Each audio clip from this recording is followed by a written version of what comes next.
माही नवमी में अवतारी घरवा केन गहिल घुमत चूड़ी हरवा। माही नवमी में अवतारी घरवा केन गहिल घुमत चूड़ी हरवा। लाल चूड़ी बमैया ला सोफ्ट जी अरे सोफ्ट जी कौन करनवा कैसे हम करब सिंगरवा। ए दादा चूड़िए है बाट छोट जी कौन करनवा कैसे हम करब सिंगरवा। ए दादा चूड़िए है बाट छोट जी।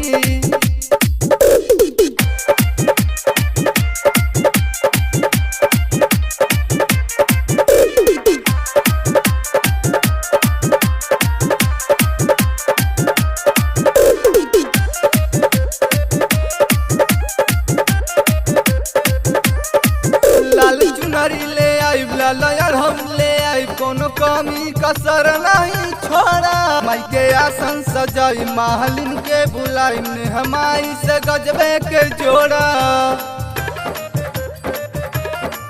लाल चुनरी ले आई लाल हम ले आई कोनो कमी कसर नहीं छोड़ा। माई के आसन सजाई महलिन के बुलाई ने हमारी से गजबे के जोड़ा। राउर लीला गजब के माई सुन के दिहलो मन हर साई। रहे पुआ पकत बेरी मोस्ट जी अरे मोस्ट जी कौन करनवा कैसे हम करब सिंगरवा। ए दादा चूड़िए बाट छोट जी कौन करनवा कैसे हम करब सिंगरवा। ए दादा चूड़िए बाट छोट जी।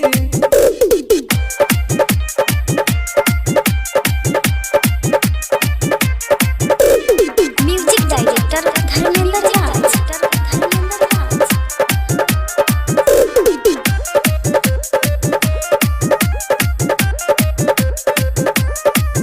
सुनी चंदन बलम फुट गईले करम धारिया सूरज के संग रही फासा। माई आ गईली घर भैरो भैया के संग आके पूजा के कले सफल। सुनी चंदन बलम फुट गईले करम धारिया सूरज के संग रही फासा। माई आ गईली घर भैरो भैया के संग आके पूजा के कले सफल। राज पचरा गजब के सुनावे सुतल महिया के मन के जगावे। गाई पचरा चरण में गई लोट जी अरे लोट जी कवन करनवा कैसे हम करब सिंगरवा। ए दादा चूड़िए बाट छोट जी कौन करनवा कैसे हम करब सिंगरवा। ए दादा चूड़िए बाट छोट जी। माई नवमी में अवतारी घरवा केन गहिल घुमत चूड़ी हरवा। लाल चूड़ी बमैया ला सोफ्ट जी अरे सोफ्ट जी कौन करनवा कैसे हम करब सिंगरवा।